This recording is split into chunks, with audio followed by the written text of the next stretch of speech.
Cool. Hey, how's it going, everyone? I am Rooplee, and I am going to start something new. So this is the first episode of hopefully many, many to come. As many of you may know, Day9 has a daily show for StarCraft, among other things.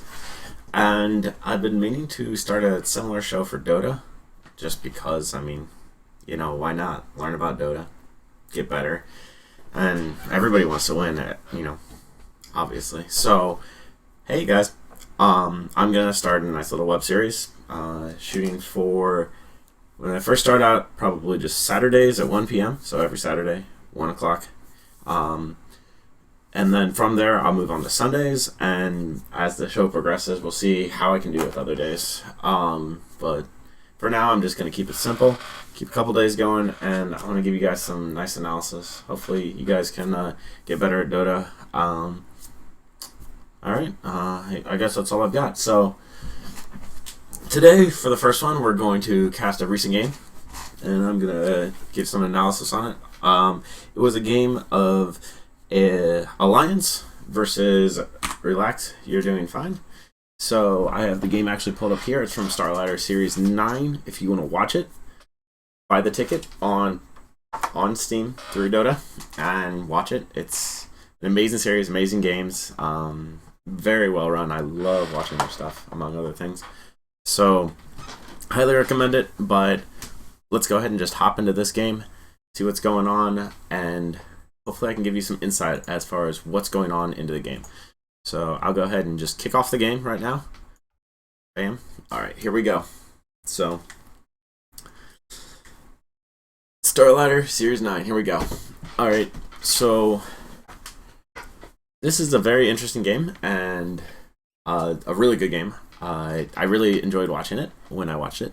And so I wanted to get you guys to see it. There's a lot of small tactics that go into this game that make it really interesting to watch, and a lot of just flat out good play that you don't, it's in every single game. Okay, let's be honest here. Dota has a lot of individual play that people miss out on. So hopefully you guys can actually catch up on some of it. Some of my other episodes are going to be more about individual players, and I'm going to be able to go more in depth about them. But this one is just an inaugural. I'm going to kick it off. Hopefully I can give some better details, but casting and talking about a 5 versus 5 match in any form, it's difficult, if not impossible, to say all of the finer details that are going on. So I just wanted to give you an idea of some of the broader tactics that the teams are trying to use during this match, and how their picks and their bans go, and what the game has decided based off of that. So let's go ahead and just hop into the picks and bans phase. So to many people, this is not really an enjoyable part of the game. To me, this is actually the most enjoyable part of the game. Some people can skip through. That's fine. That's cool. But according to any captain, the picks and the bans determine how the game goes. So this is incredibly important to the game. It's the most essential part of the game.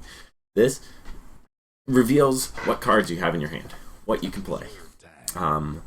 Hours and hours upon hours of research goes into this, depending on who the drafter is. Some drafts are a lot more standardized and focus on doing one thing really, really well. That's Aliiance's strong point. They don't deviate too much from their standard lineups.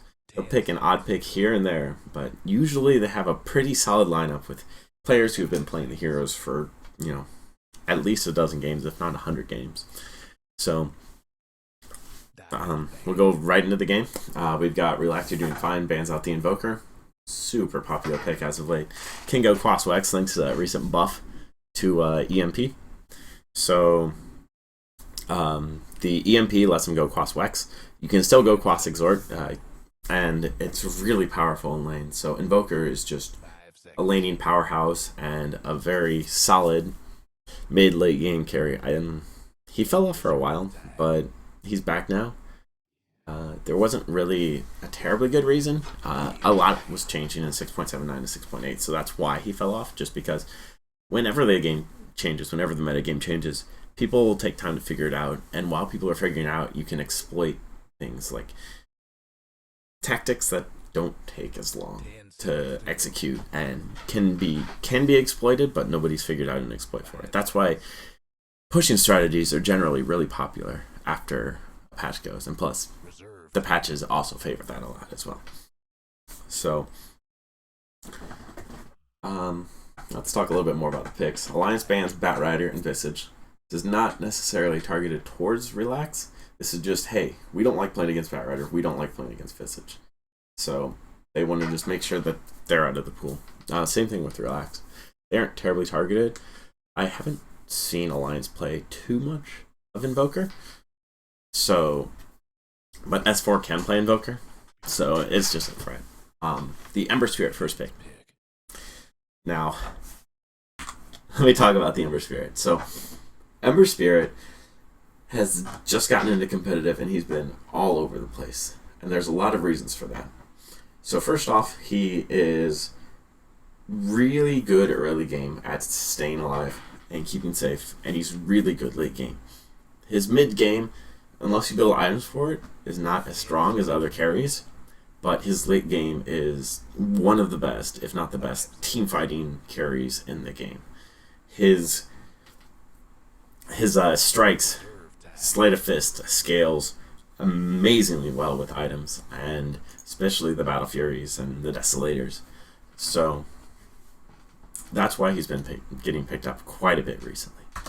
Alright, let's go back into the picks. So they've got the Ember Spirit, which says, hey, if the game goes late enough, we'll be doing good. Aliiance counters this with a Dazzle Bane. So we've got Dazzle and we've got Bane. Aliiance has their 2 supports already picked up, which generally, from a drafting standpoint, puts them in an interesting spot. This tells you how much they value the Dazzle and the Bane, and how, because for 2 reasons. First off, they first picked them, which is obvious, but they also picked their 2 supports early.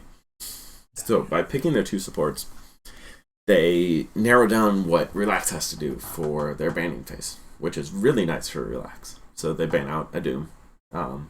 Lich gets banned out by Aliiance.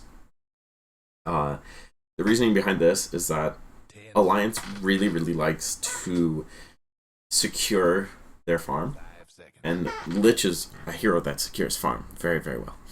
And since they already have both their supports, they know they're not going to use it. Any lane with an Ember Spirit and a Lich in it would just give Ember Spirit plenty of levels and plenty of farm.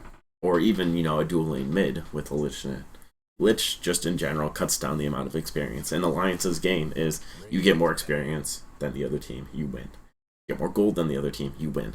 They don't care as much as other teams do, like Na'Vi, about ganking and getting map control. Aliiance instead gets level control and gold control. So that's why they banned out the Lich. Lycan, banned out by Relax. Lycan has been super popular recently. He just fits into pushing. Like, he is a massive pusher. And people are starting to figure out how they can weave them into lineups and get him to be successful at what he does and, knock down towers. A lot of the metagame right now is dealing with multi-cores. So having a Lycan in your lineup along with another core makes it so you can have the Lycan push while you have your other core just be able to contribute to the team during that time. So the Lycan can push those distractions, keep your other core safe, and then once the time comes for the Lycan to just keep split pushing, well, Lycan does all game, he just keeps pushing all game, your other carry can take his shoes. Anyway, Clockwork was the last ban by Aliiance. So Clockwork has amazing map control. It can gank people extremely well. Mainly, it's just because Relax needs a good offlaner, and Clockwork is one of the best offlaners in the game right now, just with how everything goes. Timbersaw is also another one. He's fallen a little bit of popularity recently, but Clockwork is extremely popular among many, many teams as far as offlane heroes go. The Lifestealer pickup by Aliiance. So that's a pretty good pickup for their team. So let's see. All right, so Aliiance has Lifestealer, Bane, and Dazzle versus the Ember Spirit and Ancient Apparition of Relax. Relax has already said, hey, we're going to win this late game. And Lifestealer is extremely good at saying, hey, you're not going to make it to a late game. So Aliiance has changed up their strategy, and they're just going to go lots of aggression, lots of taking them down. So the Lifestealer pickup is really good for that. Alright, so Relax, Venomancer. So now that we looked at this, this also puts Relax in a pretty interesting position. So they've got the Ancient Apparition, Venomancer, Ember Spirit. It sounds like that's their tri-lane. You know, from the looks right now, it just sounds like that's their tri-lane. Okay, you know, they're looking for an offlaner, and they're looking for a solo mid. Aliiance picks up the puck, which is a beautiful, beautiful pickup. Lifestealer loves to harness the power of people who can get into the battle and out of the battle quickly, and this fits in with their ganking lineup that Aliiance has going for them right now. Lifestealer hops into puck goes in, Lifestealer pops out, everybody dies. That's just what happens. So it's one of the, it's almost as popular as the Tiny Wisp combo or something like that. Lifestealer has the vehicle for the puck, works out perfectly. Relax is picking their hero right now, and their fourth pick, they're probably going to look for their solo mid as well, and there it is, the Dragon Knight. So, interesting thing to note right now. Okay, so let's take a look back at the lineups, and then we can actually see the strategy forming from here. So, Aliiance is going for a very gank heavy lineup. Like, they want to control. They've got the puck. They've got the Lifestealer. They want to make sure that anybody who comes and ganks the lane gets punished severely for it. They also have the Bane and the Dazzle. Two very good supports that are, if they come into a lane, they just crush you. Now, take a look at Relax's lineup. They've got Dragon Knight, Ember Spirit, Ancient Apparition, Venomancer. This tells me two things about their lineup. They want to split push, and they want a lot of presence. Like, they want global presence. They're not focused as much at ganking, but they are focused a lot more at saying, hey, wherever you go on the map, we'll have extra support there. Ember Spirit is always good at being two places at the same time with his remnants. So you can lay a remnant one place, you can TP to another place, don't lose out on any farm, and you just go back into the battle. You go into the battle, you fight the battle, you go back, you farm some more. Like, you can just seamlessly do that. Almost as nice as having a Wisp on your team. Ancient Apparitions everywhere. His ult is amazing. And Ancient Apparition coupled with Venomancer's ult is going to be really, really powerful, because you get frozen, you get poisoned, and if you drop below the 10, 11, 12% threshold, you die. You just shatter. Venomancer's weakness to his ult is that it can't kill people. Ancient Apparition's ult kills people when they're done. So it's an amazing combo right there.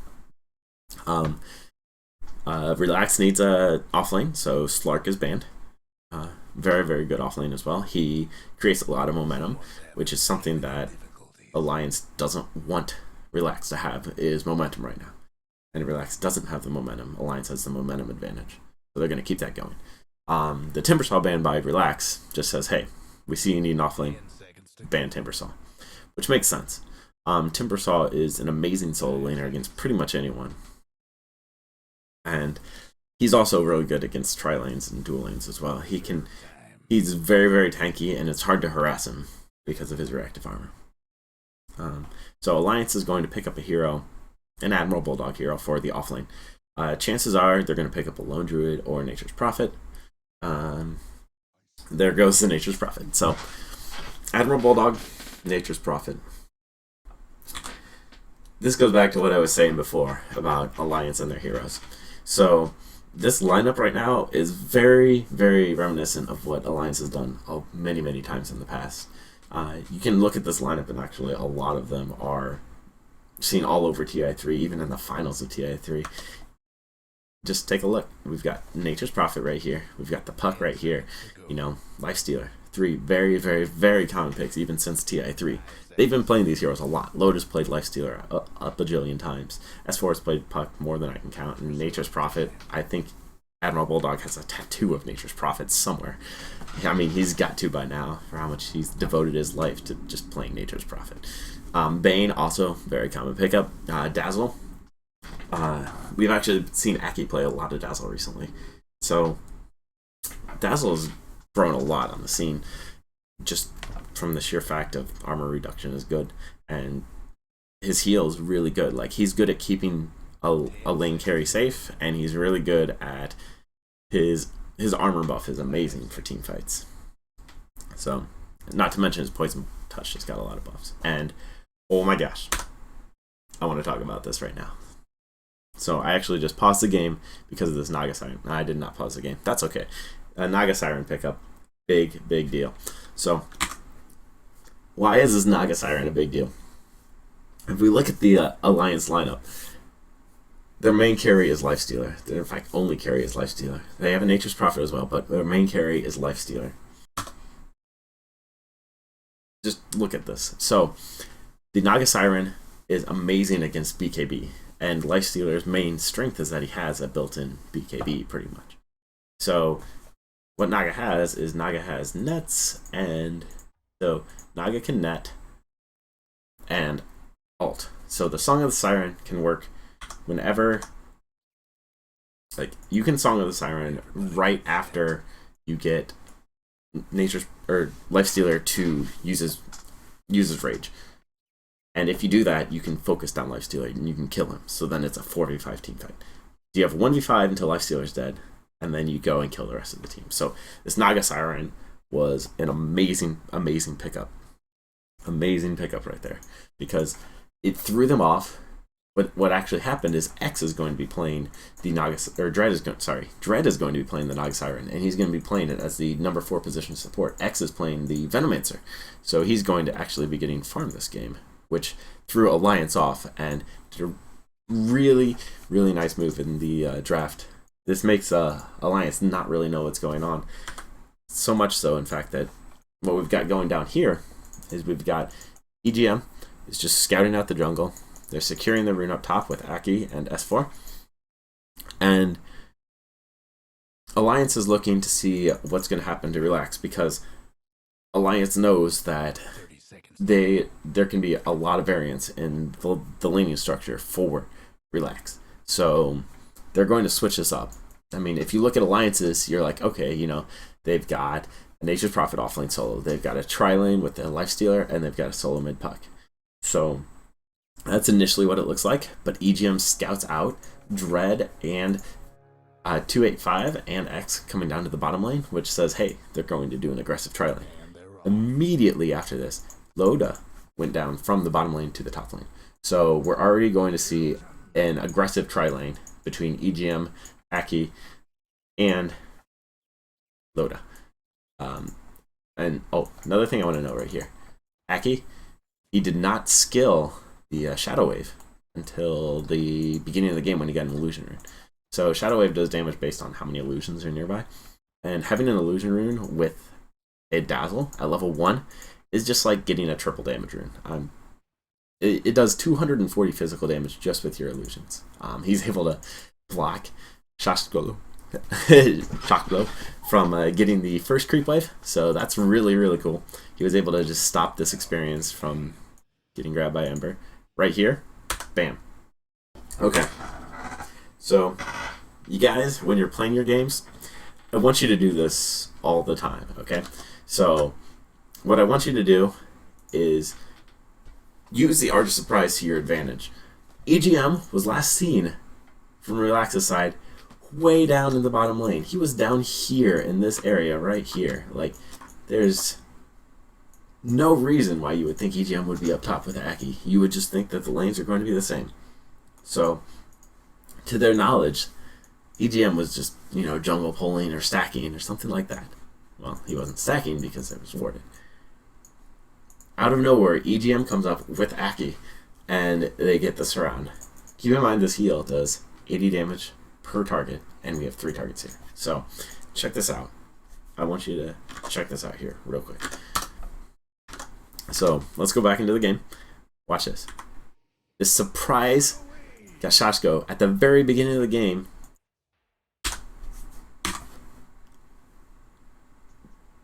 Almost dead.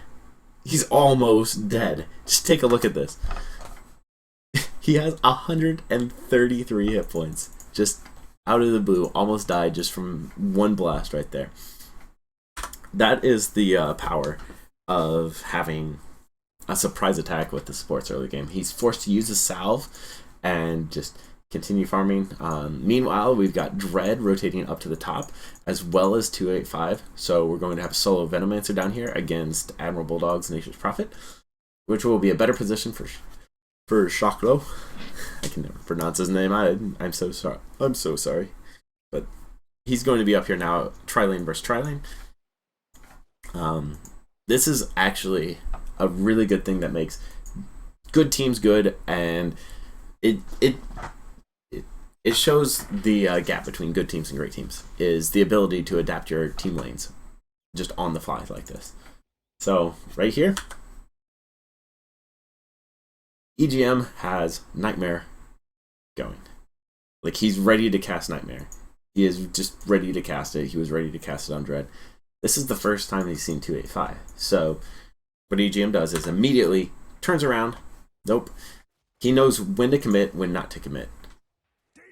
Very, very nice. Very nice quick reactions by EGM, because he could have easily died with a net on top of a cold feet. Yeah, so really nice done. Good reactions. And like I was saying before about the lane switching, we had a completely different lane down here. We had Venomancer and a tri-lane against Nature's Prophet at the beginning, and now we have Nature's Prophet all by himself against Venomancer, which Nature's Prophet pretty much wins 1v1 against anyone. Smart getting Poison Sting up, level 2, by X right here, because now he's able to just harass him down, go down like that. But if we look at the lane situation right now, we've got these 3 up here and these 3 right here, but there's already an advantage since Shoklo has like no regen whatsoever, and they're not able to pull. Well, now they are able to pull since they were able to deward. So we're going to stack this right here, and then they're just going to be able to pull that, hopefully get some experience back. See, we've got level 1 supports on the side of Relax, whereas on the side of Alliance, we have level 2 for each and 2 frame. So like, they're all sharing experience, and Ember Spirit actually, another thing to note, Ember Spirit teleported down bottom because he can't get any farm up top. So he teleported down bottom. There's a complete lane change by Relax. 3 minutes into the game, that's how long it took for them to react and fully get lanes that were favorable to them. So they have a tri-lane up here with the Venomancer, AA, and Naga Siren. And then we've got Ember Spirit down here solo against Nature's Prophet, which is okay. It's not the best, but the reason why it's okay is because Flame Guard, Nature's Prophet has no way to get rid of it outside of his ult. So that's really good for Shoklo. He's able to do this right there and then just harass Nature's Prophet down. He's got very little regen. They both actually have very little regen, but the phase boots will help him win the lane. There's a reason why I haven't been talking much about this mid lane. We've got Dragon Knight here, we've got Puck here. There's not really much to talk about, so except one thing. Puck's main goal on S4 is to get level 6, get a TP scroll, and react. That's his main goal. He knows there's a lot of action going on up here. There are a lot of people up here doing a lot of things. He knows one wrong step could mean that, you know, EGM right there, he could die. So he gets level 6, immediately gets a TP scroll. Whereas Nature's Prophet, so what Nature's Prophet is doing right now, he's actually going back to heal and getting a TP scroll. Now, how many times do you see Nature's Prophet get a TP scroll? Hold on. In all of your pub games, how often do you see Nature's Prophet get a TP scroll? It depends on your level, but a lot of people say, hey, I've already got teleport, why do I need a TP scroll too? Well, here, let me show you why. So, he's going to be able to just TP back in, and then just go for it. Like, he was down for like 3 seconds. So, if you're Nature's Prophet, get TP scrolls all the time. TPs are good, guys. So what we've got here is we've got Triline versus Tri still. Aliiance is coming out ahead because of their earlier advantage. They're able to actually farm. The creep wave is by the tower. So they're feeling good in that lane, but Relax is able to take control back by the smart lane switches that they had earlier on. We've got Puck, he has his TP scroll, and then we've got this Dragon Knight. So Dragon Knight's goal is different than Puck's in this lane. They both get farm. Dragon Knight can get farmed just fine. Puck can get farmed just fine. But Dragon Knight is not going to be able to move around as much as Puck is early on. That's why Puck has the TP scrolls right when he hits level 6. Dragon Knight, what he's going to do is he's going to take advantage of the fact that Puck is going to want to teleport away. So he's going to be able to push the lane as soon as Puck goes and teleports away. Which, if we look up here, it looks like there may be some action going on soon. We've got the wave is pushed out way up here towards the tower, and in a Triline versus Triline, that usually means there's some action. So Dread is in a lot of trouble right now. Pause it. TPs. So if we look on the minimap, we've got Puck immediately reacting with the TP, and then we've got Nature's Prophet all the way from the bottom lane reacting. This is turning into a 5-man gank against 3. Dread is in a pretty bad state right now, 9 hit points. But anyway, the power of Nature's Prophet right there, and having Puck just react to everything is that First Blood down, Ancient Apparition also down. Puck hits level 6, gets the ult, kills Venomancer. They get a 3-for-0 trade. Early game, 3-for-0 trade. Huge deal. Okay. And immediately, EGM comes, tries to save the lane. He's able to pop a salve on himself, but it gets canceled. Like I said before, Ember Spirit, he's a good hero. Sleight of Fist was able to cancel the salve, so that's really good. What I said before about Alliance's strategy of just counter ganking, winning from there, it's really showing off right now. Like, they're able to they have complete and utter dominance as far as when it comes to ganks and counter ganks right now. They're able to go in and out and fight just wherever they want, whenever they want. Oh, hold on. I missed something. Let me go back just a little bit. So what we got here is EGM is down here. He's in a pretty bad position. The second he gets netted, this is what he does. So normally most people are just like, well, I'm dead, or I'm going to try and stay alive, whatever. He has 250 mana, which is enough to cast not Nightmare and Brain Sap. He gets 2 spells. He gets Enfeeble plus Brain Sap or Nightmare. So what he does is he uses Brain Sap to get a little bit of time, and then he enfeebles the Ember Spirit while they get 2 TP supports to come back in. And people would say, oh, good job rotating from Nature's Prophet and Lifestealer, which, I mean, it obviously was, but the fact that EGM was able to stall an extra 3 seconds and make sure that Ember couldn't get a single bit of damage, just let them just win that team fight. So good job, EGM, even though he died. We've got another gank coming around bottom, so this gank is coming, but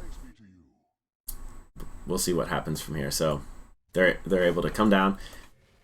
Bam. Guys, TP scrolls are good. Alright, cool. So we've got some TPs coming in. Like I said, S4 strategy is to always TP in, just all the time.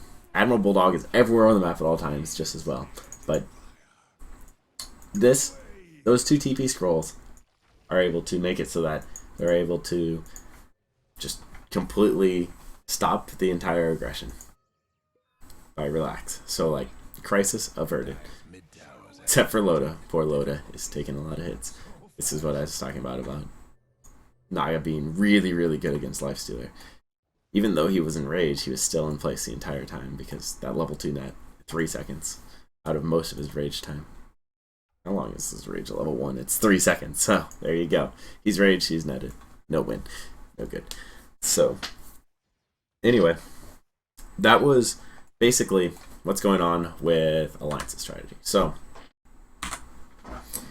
we've got Aliiance's strategy. Aliiance's strategy is, hey, we've got Nature's Prophet, we've got Puck, and we've got the Lifestealer. So what we're going to do is we're going to have Bane and Dazzle support and make sure they can just take care of everyone in all the lanes. Lifestealer is going to hop inside the Nature's Prophet or Puck if they're nearby and just be able to help out team fights. So he's able to contribute early on. They've got Puck able to contribute early on. Once Puck is level 6, Puck has most of his functionality. I would say once you get that Blink Dagger on Puck, you're pretty much that. Like, you don't need anything else on a Puck to win. Obviously, if you get more farm, you get the Hex, you get the the Sheep Stick, whatever you want. And then on Nature's Prophet, well, he's Nature's Prophet. He's always going to be able to farm 20-second cooldown global TP. So they're able to keep the counter pressure going. So Relax is not able to really get any forward momentum as far as it comes to hero kills early on because of that. Whereas Relax's strategy is now molding to be different than what they originally wanted. They wanted to just be able to push towers and go for it, which they're going to be able to do, but it's a little slower moving because of all of the amount of counter gank that they have. So Relax's strategy is, hey, we're going to go and we are going to push down this tier 1 tower down bottom. We are going to push down a tier 1 tower maybe top, maybe a tier 1 tower mid, and then make room for our Ember Spirit. This is their goal right now. They've got Ember Spirit.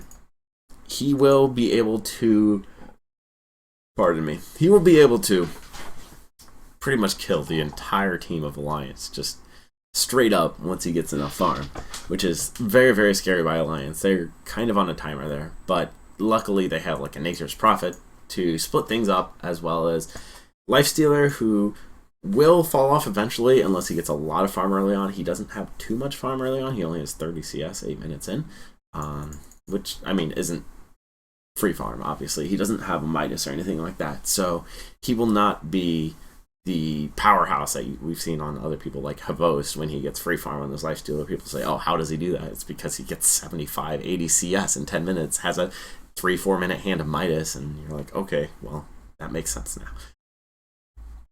So, yeah.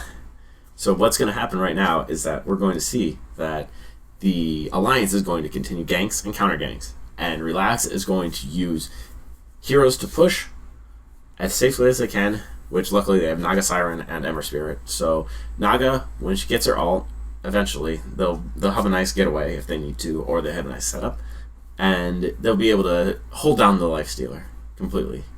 That, coupled with Venomancer's Gale, if they get the Gale off while he's not raged, makes Lifestealer pretty useless against those pushes, so he'll just have to farm up. Yeah, that's the plan. Use the Dragon Knight to push, use Ember Spirit to push, because he's got his his aura, his Flame Guard, and he's able to just push through from that. And then have the presence of Venomancer plus AA in case they need to, for the team fight. So they've got good team fight and good push. Aliiance has good counter push, or counter ganks, and split push. So Aliiance is not going to look to 5-man push towers unless they can't fight Relax at that time, and they're going to counter that. Like, that's how Aliiance is going to take tower advantage, is just exploit the weakness in the fact that Relax will have to push with 3 or 4 heroes at the same time. So they will be able to push another lane at the same time. Alright, let's get back into the game. So, we've got Loda going back to base, healing up, and we've got this right down here. Relax is pushing this tower right now. So, they're going to push down this tower, maybe, we'll see, but they've got the Ember Spirit right here, Ancient Apparition, and Venomancer. So, Ember Spirit's able to take care of the creep wave. They're able to just basically push down the wave after that last team fight. No one could really come in, but they were low. We've got someone teleporting in. Puck is back. His ult is ready. So he's also has an Invis Rune bottled. So he's going to try and get the deny on the tower. He did not succeed. So tower number 1 down. and that was successful for Relax. Like, they're creating space right now. They're getting some good amount of space. And Bane just killed Naga Siren. So, let's go back and check this out. This shows you the power of the global presence of Aliiance. So, right now, we've got Bane here, and we've got Naga here. So, level 4 Naga support versus level 5 Bane, which 230 pure damage is huge. Like, that is, you know, over a third of Naga Siren's health right now. So, we'll go ahead and go back in. Check this out. This is what happens with global presence. So, basically, we just have these two pushing the lane. You know, we've got Lifestealer here. We've got Admiral Bulldog down here. We've got Puck down here. Already uses TP Scroll. He's invis. But what happens is that when this creep dies, Bane is going to take advantage right here. He's going to sleep. Now, the moment he sleeps, Nature's Prophet used his ult. Like, he just used his ult right up here. If we actually look at his player perspective, if we can. I don't know if we can do it like this. But his ult is going to bounce. And he's teleporting up here at the same time when Naga is asleep after taking some harassment damage. So, we'll go ahead and replay this. And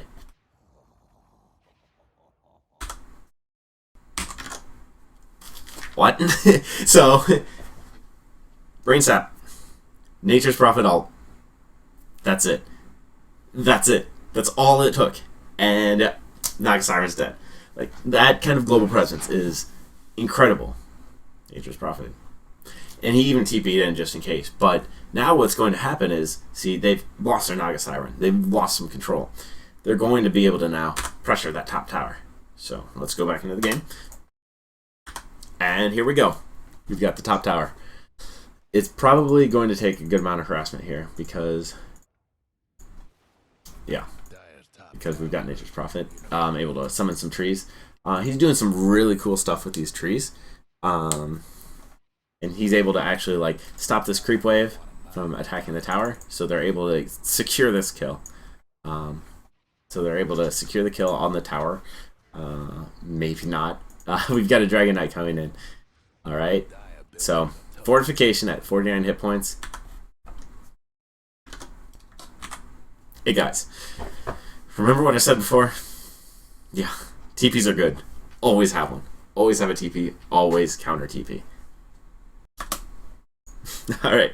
Let's go. So, this tower was pretty surely dead after that. Got two people TPing in. Bam. Bane down. Like, out of nowhere. Bane was down. And they got the deny on the tower. Huge, huge, huge, huge, huge for that to happen. Ancient Apparition dies to the global presence in the four of them, so they get a consolation prize, and they're going to be able to put pressure on mid, but the fact remains is if we actually look at these graphs, I don't like looking at graphs often. Okay, guys, I really don't like looking at graphs. But you can see here that there's actually a 750 gold dip in Aliiance because of those two TPs. And the gold spiked up because of the tower kill, but there were the two tower kills. But the fact is they were able to cut 750 experience swing just from those two TP scrolls. So TPs always TPs. I'm sure you guys most of you know that, but I can't stress that enough how amazing it is to carry TP scrolls at all times. So right now, I want to take another look. Admiral Bulldog, he's rich. He is rich. He's 2-0-4, and he has a Midas, Phase, and a Shadow Amulet 11 minutes into the game. Nature's Prophet showing his true power, being rich. Yeah, that just comes from it. Another tower taken down by Relax. So their strategy is coming up. They've taken down the top and the bottom tier ones. But the thing is, Aliiance with their ganking strategy has actually been able to stop that, slow down. They've been able to take down this top tier one and this middle tier one as like a trade for it. So it was pretty expected. If you just look at the lineups, you can actually just look at the heroes and see that Aliiance is probably going to get an advantage early on when it comes to kills, and that's okay. That's okay for Relax. Relax knows they have the late game, so they just want to secure things early. Unfortunate pickoff for Ancient Apparition. You got the ward, but don't die placing down wards. I don't care how important the ward is. Don't die placing down a ward. Yeah, so it was just an unfortunate stepping. He didn't know that there were 3 heroes up here. I mean, nobody can know, but he just got Fiend's Gripped and died. So it happened. Okay, so now we've got the tier 1 bottom being pushed. At the same time, we've got the tier 1 mid being pushed by Relax. So they have to commit, you know, they've got 4 heroes committed to pushing this tower. You just have 1 here, and then we're able to commit just as much from Aliiance to be able to do that. And also, they're able to counter gank. Again, the power of Puck with a Lifestealer is that Puck was able to just TP with a Lifestealer in him, and then they're able to go and fight this team fight. Remember what I said about Naga being good against Lifestealer? Did you guys see what happened? Alright, let me rewind and let's see what happened, okay? So Puck has Lifestealer inside of him. This is awesome reaction time by Dread. Rage immediately sleeps. There's only 1 person that can move on this side of their team. Look, got 4 people. And luckily, they're able to back off. They were fighting, but they weren't able to fully commit, or they didn't need to fully commit to it. But right when the rage went off, the sleep went off. Ward goes down. Ancient Apparition died placing that ward. Ward's dead too. So that was awesome reaction timing by Dread, and the reason why they picked up Naga was just for that reason right there. Like, that was the main reason they picked it up. So yeah. All right. I want to show you guys something else. Sorry, I missed something else. Okay, so we've got another team fight going along here. I want to take a look at... Where are you, Puck? Okay, Puck. All right, let's take a look at him. This is really, really cool. So, full health, nearly full health, a lot of mana. And then immediately he gets zapped to half health. Now you're like, oh crap, he's out of the fight. Well, he's got 13 wand charges, he's fine. But let's slow this down. As you can see, he already switched his treads to int. And he switches to agility, pops the wand, switches back to strength. Or back to int, actually, to cast a spell. Fiend's Grip is able to get off at the same time, but the fact he went from, you know, almost dead to feeling good, like he has full mana now, after the mana boots, and then he's able to just switch his treads back. He has 700 hit points instead of the 250 that he had before. It's pretty impressive. Tread switching. So,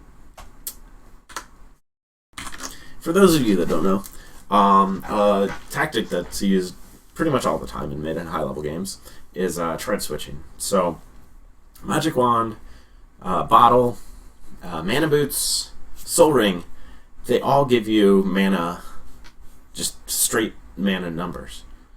What happens is with items that give you strength, intelligence, items that give you strength and intelligence, they boost that stat by a percentage. So what you can do is you can just tread switch to agility, which doesn't have any mana or health gain.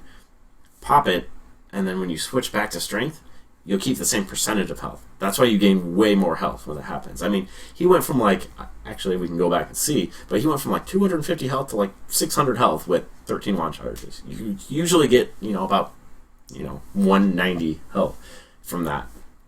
Something like that. Yeah, 195. You get 195 health from 13, You get a decent amount of health from those charges, but the fact is, you're able to make it that much better by making your health pool smaller and then bumping it back up. So, lots of free health. It depends on how good you're and comfortable you are feeling it, it's always good to practice it. I mean, when I play, I do ridiculous things like I will drop my mana boots to pop my magic wand, pick up my mana boots, and then, you know, bottle all sorts of stuff like that, which is really, really good. But if you're not comfortable with it, don't try it.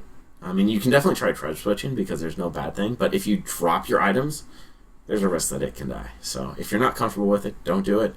But it's what the pros do a lot, and it gets some huge, huge advantages. All right, let's get back into the game. So, like I said, back into the game. All right, so here we go. So we got the extra kill, and Puck is way back in shape thanks to the nice little tread switching. Blink Dagger is up on Puck, so Puck doesn't need farm anymore, which means that he can create space for Lifestealer and Nature's Prophet to push down lanes and farm as needed. They're going to push this lane right here, which will give them, hopefully for them, the tier 2 down, but we'll see. Shadowblade on the Dragon Knight, able to come in. Here's a big team fight. I mean, there's not really much to say about this. Venomancer's ult, awesome. Puck's ult actually kept everybody in this little circle right here, which was really, really good, but overall, it looks like that Aliiance just gets shut down because they're not able to kill Venomancer, barely, and they're not able to kill the Dragon. Maybe they are able to, but that Shadowblade, bam. And right here, aggressive. I mean, this happens all the time to everybody. You get really excited and ambitious. Dragon Knight had no health, but he was able to pop his magic wand. Like, bam, magic wand, back up. So he has 160 extra hit points. He was down to 1 right click. He was down to like 30 hit points. And from that, he was able to get a stun on Puck, and Puck died. So Puck wasn't going to be able to get out of there pretty much no matter what. But the fact that Dragon Knight had the Dragon Tail ready and had the magic stick was really good. So everybody goes back to farming. This is a really cool thing by Dread. So Dread's going to pick up the Gem of True Sight, and you get True Sight on the mirror images. But Dread takes it a step farther in the fact that he knows that the illusions keep the Gem of True Sight. Like, no matter what happens, they always keep whatever items he has when he splits. So he's going to split up, and then he's able to, you know, clear out the wards, which huge map control gain. He's just able to check out all of the wards, and Dread himself is actually in no risk whatsoever. You know, he is chilling nice and fine way back at the fountain while this is all happening. Another thing to note here is that everybody from the relaxed side just went back to farming. Like, if we just go back a little bit, right after the team fight, we've got Ancient Apparition farming here as a support. We've got Venomancer farming over here. We've got, you know, Naga Siren just finished clearing out that camp with Venomancer. It's like, supports need farm too. I've been in way too many games. We've all been in way too many games where someone's like, well, I'm a support. I'm not supposed to have any farm. Well, if you have time to farm, farm. Like, they just won a team fight. They weren't able to get an advantage long enough to push a tower, so they just farmed. They were able to get some more gold for Ancient Apparition, which is really good because Ancient Apparition is working on a scepter, and they were able to get support farm, which you want to prioritize your carry farm over your support farm, but don't use the fact that you're a support as an excuse not to farm. I mean, yeah, that's pretty much all there is to it. Like, yeah, you're a support, you shouldn't farm, but if you can't push a tower, and no one's in any danger, and you can't get any hero kills, and your carry's farming somewhere else, then grab some farm. It's sitting there. It's free for you. Like, huge part of Dota is maximizing efficiency, and if you don't get that farm, it's just wasted gold. So that's all I got to say about that. All right, back into the game. So Supports are getting some farm. We see that the Ancient Apparition has his point booster now, so he's working on his scepter. The gem is able to clear out a lot of the game. So we can go ahead and speed this up a little bit. So this is my favorite part about Dread's Naga play. He goes, he lays his illusions, scouts out for the enemy wards, and then on his hero, he goes and he just drops the gem. Like, he will make sure there's space, he will clear out the enemy wards, and then he just drops the gem right there. Like, he just drops the gem on the ground, and he doesn't want to risk losing the gem, but at the same time, he wants to make sure that everything is fine, and he will just be able to safely deward the entire map and not risk losing the gem, which is really cool. So, right now, we've just got a smoke gank up from Aliiance, which, you know, it looks like it's not going to turn out well. So Dragon Knight knows something's up. He's hiding right here. There's a smoke gank. So, what happens is they've got the Lifestealer and Nature's Prophet right here. At any time, Lifestealer can hop in Nature's Prophet. Nature's Prophet can go anywhere on the map. So, Dragon Knight sees this, and he goes for it. We've got Ancient Apparition Alt coming in at the same time that Dragon Knight is going to get his attack and his stun in. He doesn't know that Aki and EDM are both sitting over here. So what happens is, he's stunned, he's hit, he phases out, Dragon Knight is like, oh my gosh, I am Fiend's Grip. And Nature's Prophet is able to TP in. They did not need the Lifestealer at that time, so Lifestealer is still out farming bottom. But they were able to just TP in. Puck still dies because he was hit by Ancient Apparition's ult, and that stays with you for 7 seconds, or 20 if you have your eggs. He was able to get a full Ogre Club in that last minute and a half between farming these Ancients down here and farming the jungle, which is huge. Like, having that 20-second frozen means that they can't heal and they can't really push, because it's 20 seconds of freeze time with a 40-second cooldown. So, like, half the time you don't gain health and you just can't push. It's a really good counter push tool, and a reason why Ancient Apparition have been picked up a lot recently. So, yeah. Ember Spirit going to heal. Not really too much else going on right now. So we're just gonna speed it up a little bit. Farming. Check it out on Admiral Bulldog. Farming on my Nature's Prophet. Chocolo is getting some free farm and abusing the fact that he can just hop around the map as Ember Spirit. Like, he can freely farm. He just lays a spirit, goes anywhere on the map. That bottle has been super helpful for him because he's able to farm down here, pick up the rune, and then just fill up his mana health. Bottle is really, really good on Ember Spirit because he can teleport back to town with a remnant still in the same spot and fill up his bottle and come back right into the fight with a full bottle too. So he's really, really good. Let's see what we got. Alright, so Naga is able to create vision and create space for them. And they're able to see what's going on a little bit, and they smoke up. So they're able to place vision, and it kind of looks like nothing's really going to happen from the smoke. Like, not really much. We've got Nature's Prophet, so rich. He's going for an Orchid, and he almost has it, which is the best way to stop an Ember Sphere, is just Orchid. So they do the wraparound. Puck with an amazing phase shift, but it's just not enough. He gets taken down right there. And then Aki tries to Shallow Grave. He can't in time, so he tries to do it on himself, but they were able to just use all of their heroes and get a 5-hero push, which is what Relax has to do at this point. They have to bring all 5 heroes together. If they don't, they will get picked off by the Puck, Nature's Prophet, and all that. So right here, another time, Dread just uses a sleep right after Rage from Loda. It didn't pan out too well for him because he almost died, but still, it's a really, really good skill. Really good tactic to use. Oh, excuse me. So, Venomancer goes down right here, I'm sure. His ult, not too useful. I mean, it'll damage people, but it was just kind of those, hey, look, it's happening. I guess I'll just do that. So Nature's Prophet TP's back, and he's going to be able to pick up his Orchid like any second. As soon as he uses Hand of Midas, he's going to be able to pick it up. Shocklow is able to push the lane, and he just has a Remnant back here.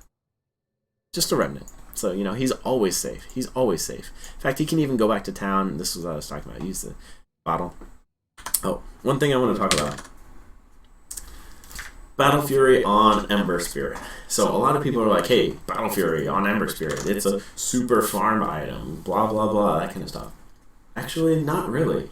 So you want to get the Battle Fury on Ember Spirit when you don't need defense like from, you know, drums or a BKB or something like that, but you want to be able to team fight. Like, Battle Fury is a team fight item. Desolator is really good because it puts the minus armor aura, so if you have other right click heroes, it's really good to have the Desolator. But the Battle Fury, especially if you have illusions or summons, like, you know, Nature's Prophet Treants, it's really, really good to have that Battle Fury. You get the extra 35% cleave on everything, and it ignores armor for everything else. So those little Treants, they don't have much armor, and you're able to 35% cleave everything else around with it. So that's one of the reasons why Ember Spirit is so good. It's because there's not really a way to stop that. It's physical damage too, so you can negate that with armor. And Aliiance doesn't really have a lot of armor outside of Dazzle's All.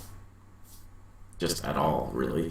I mean, they might have like a Basilisk on somebody, but they don't really have a ton of armor or a ton of protection against that. And yeah, like Lifestealer's Rage means nothing to Ember Spirit as far as it goes with Sleight of Fist. So getting the Battle Fury on Ember Spirit is a really good idea in this situation, because Relax knows if they get the Battle Fury and they can keep Ember Spirit alive, he will be able to just win the team fight single-handedly. Like, that's all they have to worry about. So right now their goal is to just stay alive until Ember gets enough farm, and then they're just going to be able to win team fights. Like, Relax has 10 times better team fight, even though Aliiance has Puck, and Puck is really good at team fights.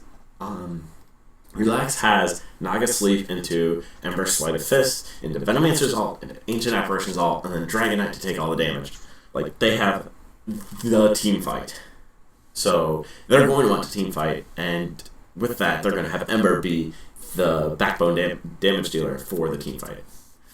So that's why they did that, and it also counterbalances the magic damage between Ancient Apparition and Venomancer, because Lifestealer is going to be able to rage out of that damage, but they're still going to be able to do damage with the Ember Spirit. So it's a really, really good counterbalance so that they can still do tons of damage while Lifestealer is raged. Alright, back into the game. So Ember Spirit is going for the Battle Fury. He's got the Claymore and the Broadsword. Ancient Apparition fires an ult all the way down here. I don't even know where it went, but probably went trying to snipe off the Lifestealer, I'm sure. Maelstrom on Lifestealer. So, like I said before, this is how they're hoping to win the game. So they're hoping what they're going to do on Alliance's side is they're going to want to just be able to put pressure on them the entire time and not let them get any farm. And here's a really good example right there. Global Presence, bam. Like, he just hopped right in Nature's Prophet, came right up, killed the Venomancer. Like, how do you farm against that? Like, there's no real way to farm against that. So it's just a free kill for Loda, and then they just keep going. Keep going. See, keep farming. It's just all it's about. So, all right. All right. So now we've got the goals of keeping Ember, getting his Battle Furies up, because it's still 23 minutes and he hasn't really been that farmed, but he's getting close to the Battle Fury. And Alliance's goal is to keep the pressure going. They want to be like a snake and just constrict it. Orchid. The Orchid is really good against Nature's Prophet, or against the against the Ember Spirit.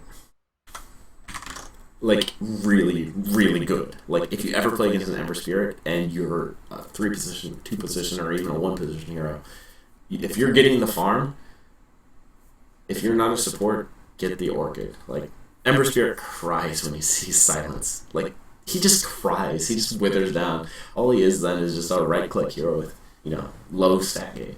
So, if you play against Ember and you're having problems, get an Orchid. You'll be fine. You'll be fine. Alright, back into the game. So, Nature's Prophet doing what he does best, farming it up. Yeah, Ancient Apparition up here, just with the Naga Siren. So, Nature's Prophet and Lifestealer were able to get 2 kills there. One all the way at the top of the map on Venomancer, one all the way down here on Ember Spirit, just from that global presence. So, here we go. Dread sleeps. Actually, I'm going to back this up a little bit to give you context on what happened. So, they were getting... Ward spotted them, and the Venomancer right here.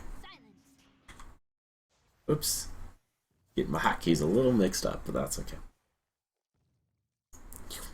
So, the Venomancer gets caught out. Like, he's gonna die, right? Luckily, there's Naga Siren right here for him. So, Naga sleeps, buys time for the Dragon Knight to come in. Ancient Apparitions ult comes in. Bam, Ancient Apparitions ult, Venomancer's ult. They're melting. But what's even better is Nature's Prophet and Lifestealer were still together. So, they were able to come back into the fight. Unfortunately, it didn't work out because there was a buyback from Venomancer. Buybacks are good, guys. And what this does is this lets Shocklow able to chase down Puck.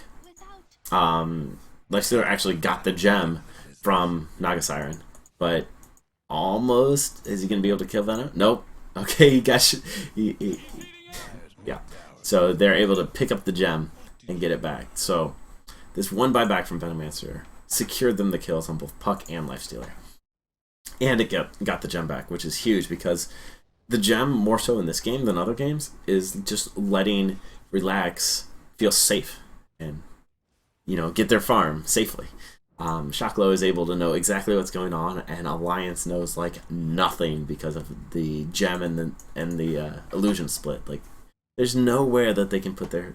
Like, if we just take a look right now, we've got a ward right here from Aliiance. Like, that is the ward that they have. They have one ward up, and it's on their side of the river.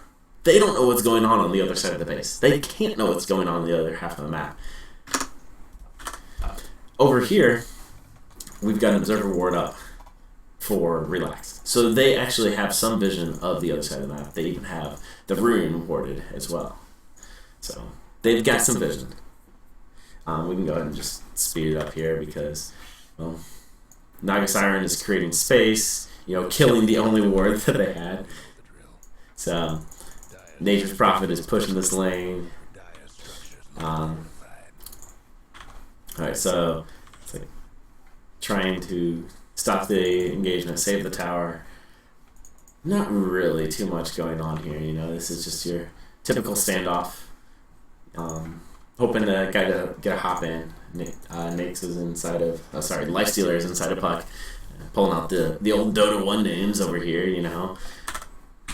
Old school Dota 1 names. No, so Lifestealer is called Naix a lot. And I apologize if I slip up and say that every once in a while. Alright, so we've got Lifestealer inside of Puck. And, like, they're just looking to engage. Like, they're looking for this team fight. The problem is... Relax has a better team fight, so Relax is able to defend this tower just fine. Like they're able to defend it. Puck just backs away, and goes back to farming. Go back to farming. More farm. More farm is good. Look, we've got 4 of the heroes farming in different spots right now. The only one who's not farming is Dread because he's on ward duty, and he's just a champion of laying down airs and stopping these wards. So. So we've got that going up. They're just able to create space on the entire map. Like, look at this. They're doing what they want to do. Relax.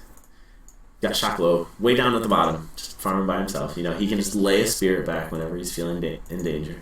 Oh, nice, Admiral Bulldog, scouting out the Roche.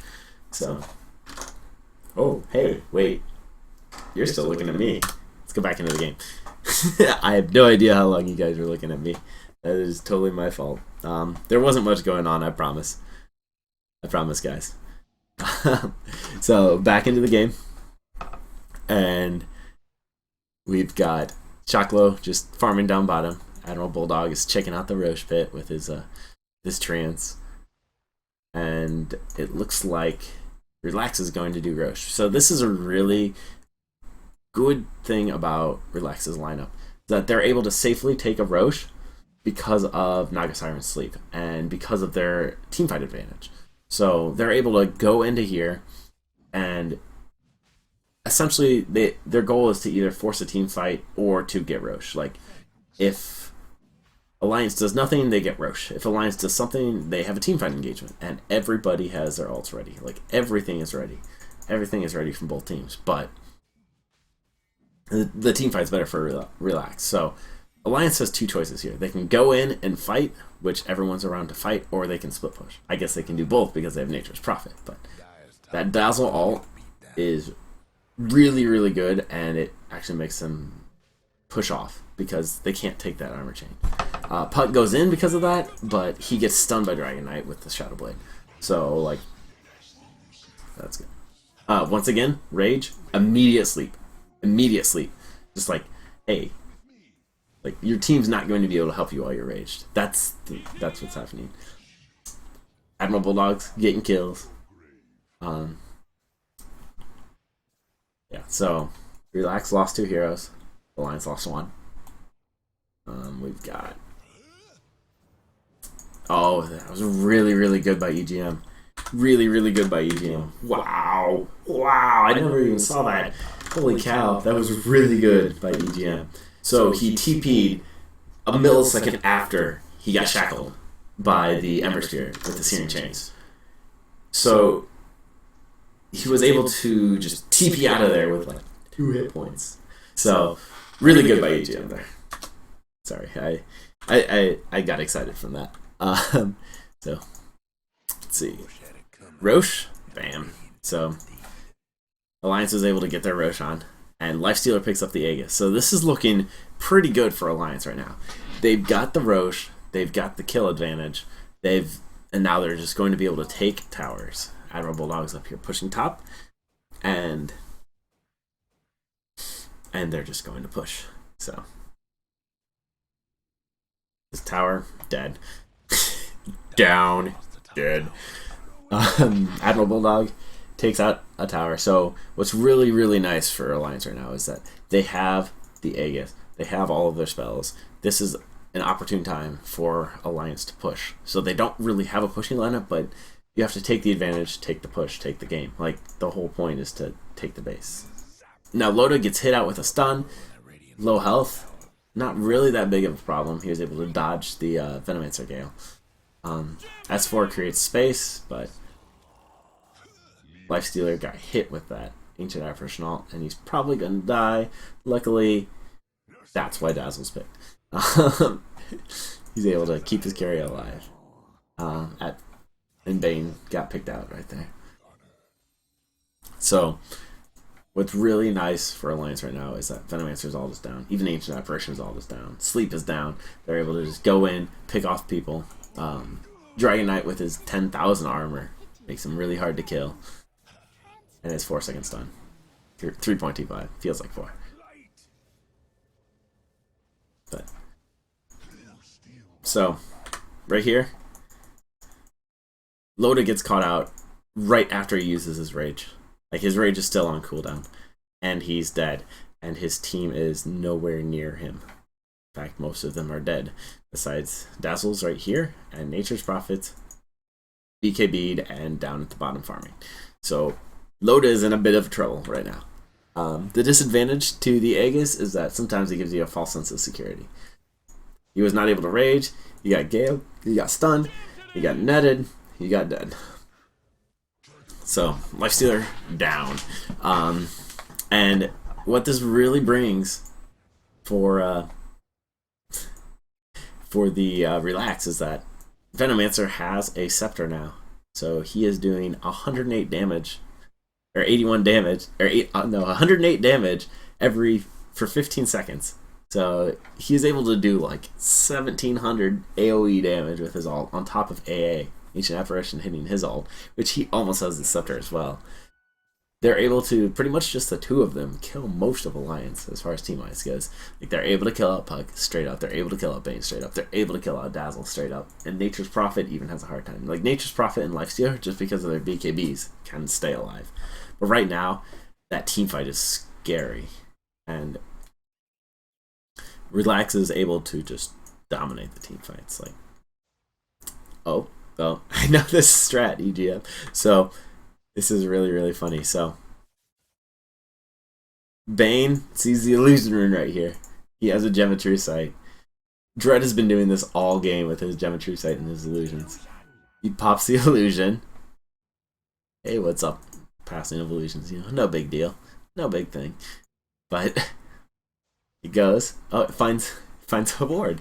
So, it's really cool for EGM to be able to just do the exact same thing that Dread has been doing all game. Just right back at him. Just like, hey, what's up? You wanted map control? Nope, not anymore. So, it's really thinking on your feet for EGM to be able to recognize that you have the gem, you have the illusion runes, and you're able to just take your map control just like Naga's been doing to you all game. And everybody knows it. So, let's see, is he able to see that? Maybe, but it's not worth risking his life to try and deward a ward. So, he's not going to do it. Alright, so we've got Nature's Prophet looking for a gank. Oh, no, just killing. So, Alliance's goal right now. Pause it for a second. Figure out the goals of both of the teams. So, as far as item-wise goes, we've got Battle Fury number 1 up on Shocklow. We've got number 2 building with the Claymore. And a Broadsword for the second one. And we've got just, Plate Mail, probably a Solid Curious up on Tame My Wild. Dread is... He's got the gem, he's got the mana boots, he's got the iron. He's level 11, so that's actually huge. Because now he has 120-second cooldown on his sleep instead of 180. And then we've got Venomancer with Scepter, Ancient Apparition almost with Scepter. Like, once their Ancient Apparition gets 800 more gold, they're going to be able to win their team fights handily and stop Alliance from pushing. Alliance, on the other hand, they want to knock down this tower up top as soon as possible. Like, they want to get this down or this down. They want to get a Rax down, and they want to take that advantage. Then they can get Relax on the back foot by the time their team fight really ramps up and starts becoming more than what Alliance has. Like, Alliance, they have a Puck who has an ultimate orb. Like, he's working towards a sheep, but he has 1900 gold, so he's like, 2500 away, or 1500 away, sorry. And then we have Dazzle, who's in about the same spot as Nagasiren, level 11, similar items as well. And then we've got Bane, he has a Blink, which is big. They're going to be able to gank people even better now. And then Nature's Prophet has been using his BKB, his Orchids, so he's doing quite well. Mjolnir into Basher. Lifestealer wants to fight. Like, there's no question about it. He has Basher, he has Mjolnir. His next item on his list is going to be the Abyssal. Most likely, because he just wants to be able to lock down that Ember Spirit. That's really what's killing them right now, is if Ember Spirit isn't locked down, they're going to lose. Flat out, like, they're just going to lose if Ember Spirit's not locked down. And Ember Spirit has gone for the multi-Battle Fury build, the I'm going to kill you all build. So, if they lock him down, then he's not able to do anything. So, really, really... really good play by Alliance to be able to just see that he's going the multi-Battle Fury build instead of a BKB build. Even though Abyssal does go through BKB, so they're thinking, hey, if Ember Spirit, even if he gets a BKB, we can still summon him and then kill him at that time. Like without the Ember Spirit, they don't have the sustained team fight. They just have the big burst from Ancient Apparition's ult, Venomancer's ult, and the Naga Siren initiate. Like Dragon Knight, yes, he has sustain, but the other heroes, once they cast their spells, they're not going to contribute nearly as much as their ultimates. So that's the goal of Aliiance. Kill the Ember Spirit, then just clear out the team from there. And Relax's goal is to get that Dragon Knight in the front, initiate with the Naga Siren into Ancient Apparition, into Venomancer ult, and then just force the team fight and force to win from there. Like, if they can keep Ember alive through all that, they're going to win. If they can't keep him alive, it's going to be hard for them to win. So that's what a lot of the focus is on right now for both teams, is just that Ember Spirit. Lifestealer, if he dies, it's not as big of a deal because they still have a lot of right-click from Nature's Prophet, who has Orchids and Shadowblade, so he's doing 243 right-click damage on top of a Silence. And they're able to have sustained team fight. Like, Bane is able to take someone out of the fight, and Dazzle's able to keep someone alive. So, like, they have good sustained team fight, and if they happen to just all focus the Lifestealer, it's probably not going to turn out too well for them between Rage and Feast and everything. So, yeah. Alright, let's keep rocking on the game. Okay, speed up. Guess we could have just been watching things as I was talking, but oh well, it happens. Things happen. So we've got the illusions from Naga going around. They've got gems. They're just dewarding. Notice how whenever, even when they're farming at this stage in the game, 35 minutes in the game, they're farming in a pack. Like, they know that if something bad happens, if somebody gets caught off guard, they could easily lose the game for either team. So if you see, we've got the 3 squishy heroes out in the back right here, and we've got Dragon Knight and Ember up here. It's like, hey, gank me. They're baiting right now. Like, Relax is just saying, hey, we're gonna go ahead and bait. He's got a remnant, I'm sure, somewhere. I don't know where, but he's able to just safely farm wherever he wants. Daedalus picked up by Nature's Prophet, so he has massive damage now, 320 with a crit. Battle Fury number 2 just picked up for Ember Spirit, so this is a big time for both teams, especially for Relax. The second Battle Fury gives him 70% cleave. It stacks additively, so they do separate instances of damage each Battle Fury. So he's got 70% cleave on top of his 262 damage. So he's able to pretty much wipe out half of a team fight health in, like, half of their team's health in a single 5-second cooldown, 6-second cooldown. Sleight of Fist. So what's going to happen here is that they're going to take advantage of the fact they just got that second Battle Fury. Like, they want to. So here they go. They smoke up. They're looking for something. Gets caught out by the Mjolnir. They're able to see it with the Mjolnir, with the Treant. Awesome job by Admiral Bulldog keeping those Treants just like wards everywhere on the map. Even when they can't have the vision, thanks to Naga Siren and the Gem of True Sight, they're still able to get Treants everywhere on the map. Like, these are walking wards, and they're saving their life. So right now, see what I was talking about before. We've got these 2 heroes can teleport anywhere on the map at any point in time. Lifestealer hops inside of Nature's Prophet, bam, team fight. Like, the other 3 are smoked up. Like, they're expecting something to happen. So the goal here is to get these 2 together. I'm sure they will. Yep, they do. Team fight goes. So teleporting way back here, and then they catch Ancient Apparition off guard. The key is way out of position. It looks like he's way out of position, at least to Aliiance. Interesting thing about this, and why you should always play this game as a team, is that right up here, we've got Venomancer and Dragon Knight. Right over here, we've got Ember Spirit. Right up here, pretty far away, relative standards, but still close, is Dread. Like, we have the Naga Siren way back here. Like, the farthest away somebody is like, look, I can fit them all on the same screen. Barely, but I can fit them all on the same screen.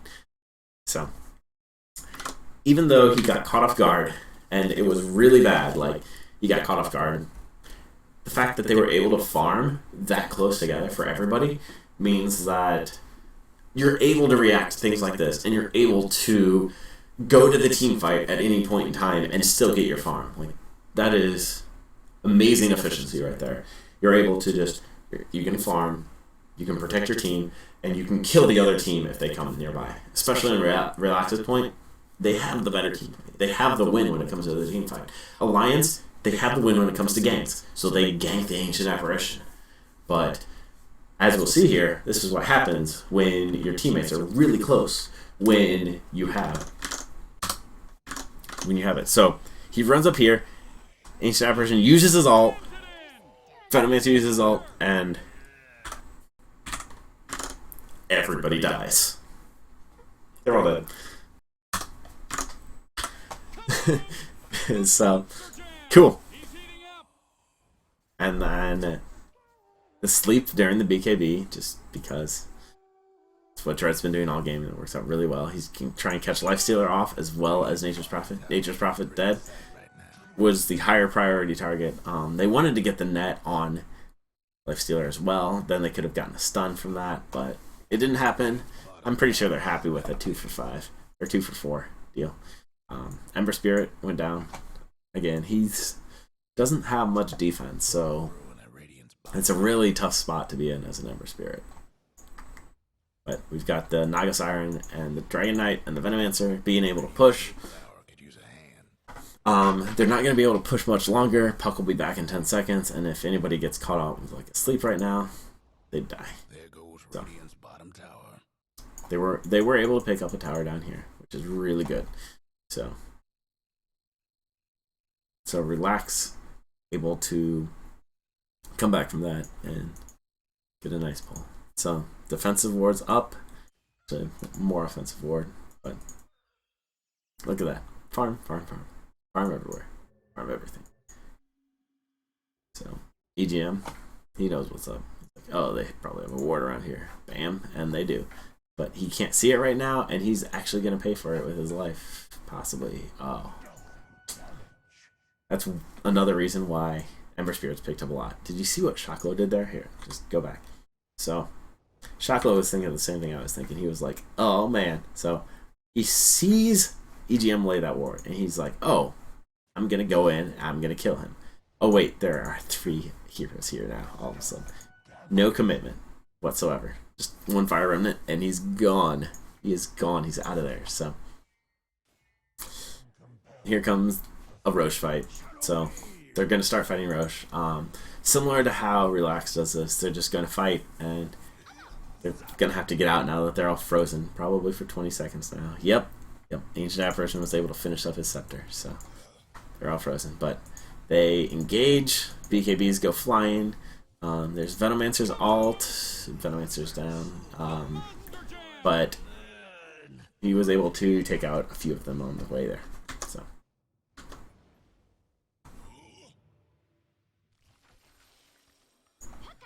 Shocklow. Bam. Shut down. Like, there's not much that Shocklow can do. And that Naganet, oh my gosh, that Naganet, like, really good against Lifestealer. Really, really good. I can't stress that enough. Like, he's just able to take it from there. So, and guess what? Sean's still alive, half health. Half health. Who wants it? We'll see.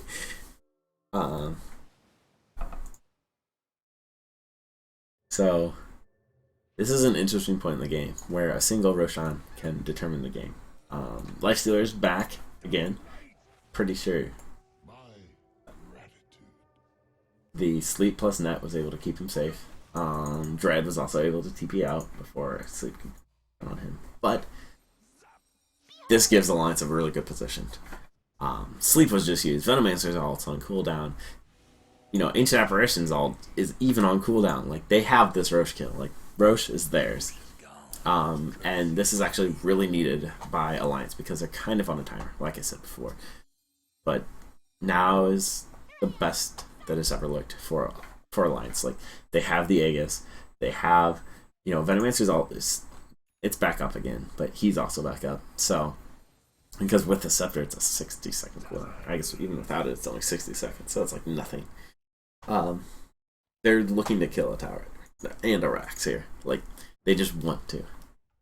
Naga's ult is still on cooldown because it's a 2-minute cooldown, but that's okay. They're gonna just try and push this, push it down. So here they go. The plus armor is huge. You can actually see the armor come up, and it's just bam.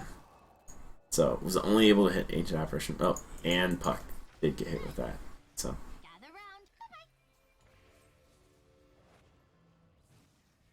Aliiance knows if they can take an advantage here, they can get a Rax. They could possibly even get more than just a Rax. Could even win them the game. But out of everything that's going here, Ancient Apparition dies, and the Aegis is down. Now, I've got a question for you. Do you think it was worth it? Ancient Apparition, Aegis. So Ancient Apparition died, but the Aegis is down. But they still have the ability to push. The thing is, now Aliiance has to commit to a push. Like, if they're going to push, and if they're going to hit, they're going to have to go full in on it. Like, they can't just say, oh, we've got an Aegis, so Loda can run in, they'll just go boom with all of their spells, and then we'll be good again. No, they can't do that. So, even with Ancient Apparition down, this is a bad position for Aliiance. Like, a worse position than they were at before. Like, it was a good trade for the Ancient Apparition, for the Aegis. Even though there was no goal or experience trade, it was a good trade. So, let's get back into the game. Even though he has no Aegis anymore, they're still going to be able to push because they have all 5 heroes. They have all of their cooldowns besides Fiend's Grip. Pretty much everything's ready. Yeah, they'll be ready soon, if not already. But as you can see, Shaklo is just trying to survive. That's his only goal right now. Naga sleeps, probably hoping a bigger initiation, but Tame My Wild is on the front lines. Gets hurt. See, there's Lifestealer down. If he had the Aegis there, it would have been even better. But Ember Spirit dies, buys back. But I don't know how much more they're going to be able to get from this. Probably not much. EGM will pick up the Invisor, and that's about it. Ancient Apparition's back now. They kept their Rax. They lost their tower, which is a pretty big deal because now Nature's Prophet is pretty safe around there. Dredge still has the gem, so that's definitely a downside. So they're just going to push right now. Alright. Tier 2 mid is going to go down. Now this is all because of Lifestealer dying. Lifestealer died all the way at the tier 3 up here, and Puck died shortly thereafter. Like, he don't know if he has buyback or buyback status. I swear that was one of these. There we go. Bam. Yeah, so Puck has buyback, Lifestealer does not for another couple minutes. And now they can just push this. Like, they have a good lineup that if they take an advantage, they can push it. Another really good thing against the Ember Spirit is Disenfeeble. Damage reduced by 120 is really, really good. Like, he's only hitting for half the damage that he normally would hit for. So that was also another really good pickup by Aliiance to have the Bane to counter the Ember Spirit. So, interesting thing to note here is that they were attacking the melee Rax, but Naga switched her illusions to attack the range Rax because it has no armor, or I guess it has 10 armor instead of 15. It has less armor, but it doesn't regenerate health. See, it says negative 0.01. It's actually 0, but this has 5 health regen per second. So, by the time they get back, this will probably have full health, but this will never have any more health than 999 ever again. The only thing that can stop that is Omni Knight or Treant Protector.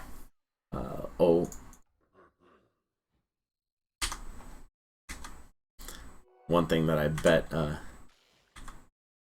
pro casters wish they had is smoke with Nature's Prophet. He uses the silence on him, pops out, immediate death. Like, they saw Ember go up there with this ward. Victory ward right there. And able to just take out Ember Spirit for free. Complete freedom. But, and now, they're going to be able to engage the Rex without Ember Spirit, because his buyback's on cooldown. He used it last time. He's still down for 340 as far as his buyback goes. This is huge for Aliiance, and they're lucky to get that opportunity to take down Ember, because they couldn't fight a straight up fight. They already tried to quite a bit, and they were unable to. But now they put Enfeeble on Dragon Knight, so now he literally hits like a wet noodle. He hits like he did at level 1. So so that's good news for them. And they're able to take down the Rax. Like, Relax cannot engage right now. They cannot engage without Ember Spirit. They just can't. So what they do is they're just going to try and hold off as long as they can. I would not be surprised if Naga Siren uses her sleep just for that holding back. But instead, Lifestealer gets caught out. He got slowed by Venomancer, and he got netted. Again, Naga ult immediately after Rage. So good. They're able to turn it around actually without Ember Spirit, which is pretty remarkable. And they're able to team wipe. So, team down, relax.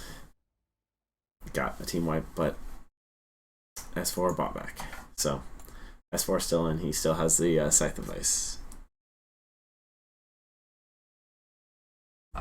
So, now my question is, 4 of them are down. What do you do? You push mid. Now, let me tell you why. So, people would say, oh yeah, let's push bottom, because we don't have to push against the creep wave, We've got mega creeps mid, we don't want to have to push against that. Well, yeah, that's true, but the thing is, if you just focus all 5 of you at pushing bottom, by the time you get to the base bottom, your mid tier 4 towers will start getting hurt. So it's extremely safe comparatively to push against the mega creeps at all times. You don't want to push with mega creeps in another lane if you can avoid it. I mean, it's obviously good to take a Rax, but pushing against mega creeps will make sure that your base stays safe, and you don't have to TP back to your base, and you don't have a Nature's Prophet come and kill your Rax while you're not looking. Like, he could easily take down that tier 3 tower if they had creeps in their base.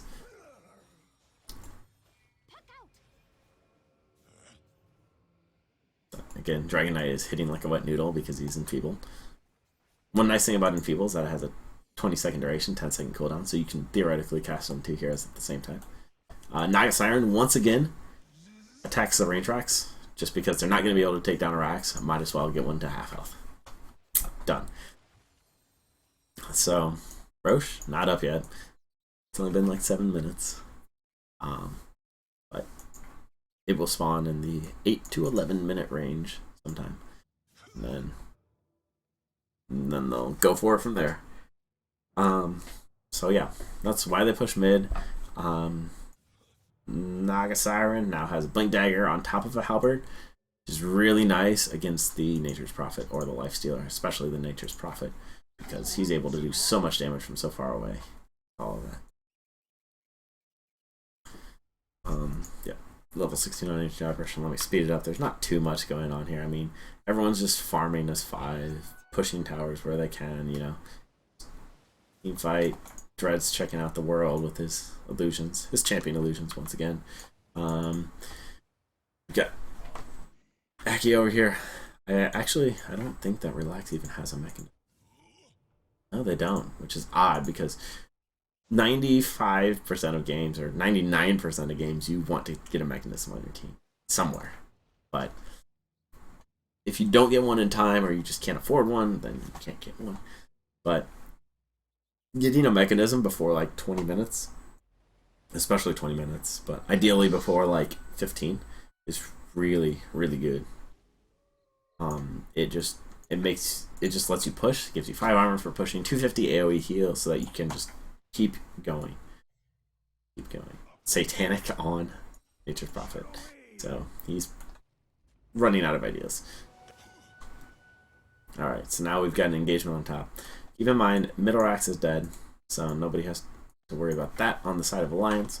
They can just sit out here, split push with Admiral Bulldog, and then just wait for a team fight to come.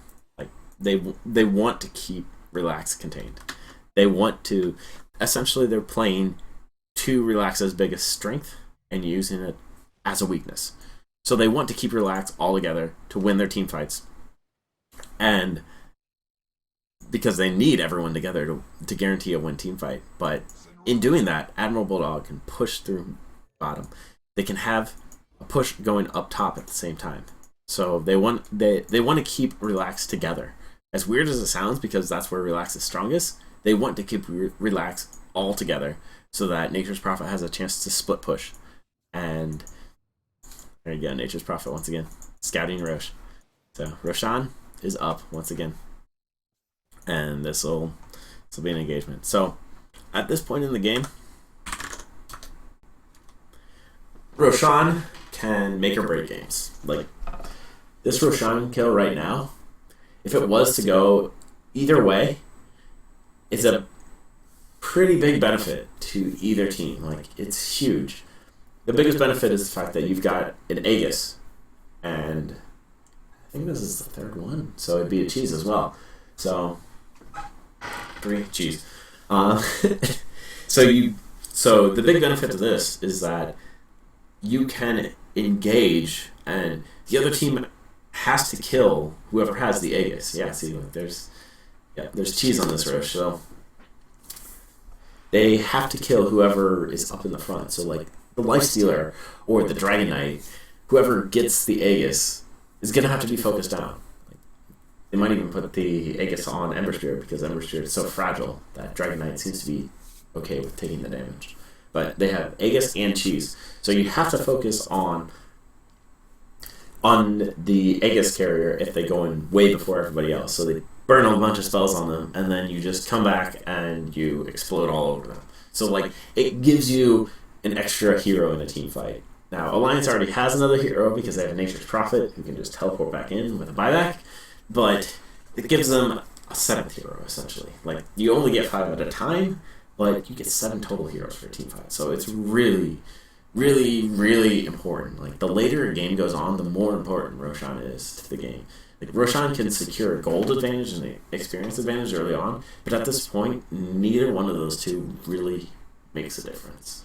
What makes the difference is the fact that can you keep your carry alive? Can you keep your team alive? Can you win the team fight? Like, that's what you care about. So Rosh fights at this point in the game, like everybody will spend all of their buybacks, they'll spend every single cooldown that they have to secure this Roshan kill. Like, it is the most important engagement point in the battlefield, which is why when people talk about the difference between Radiant and Dire, as far as which team you want to be on, if you are generally a later game team, you like having Dire more than Radiant because Dire is closer to Roshan Pit.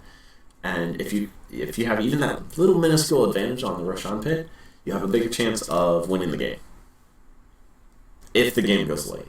Now this is talking very, very, very small fractions, but if you're a later game oriented team, you generally want to secure your Roshan. Yeah. Alright. Cool. Let's get back into the game. So Roshan, it's going down. So they're going to try and force a team engagement because Relax feels comfortable with their team engagements, but with things like this minus armor and with Nature's Prophet coming in, they can get so much damage that they could kill. But Loda gets caught out with a net immediately after raging. 5 seconds of invulnerability.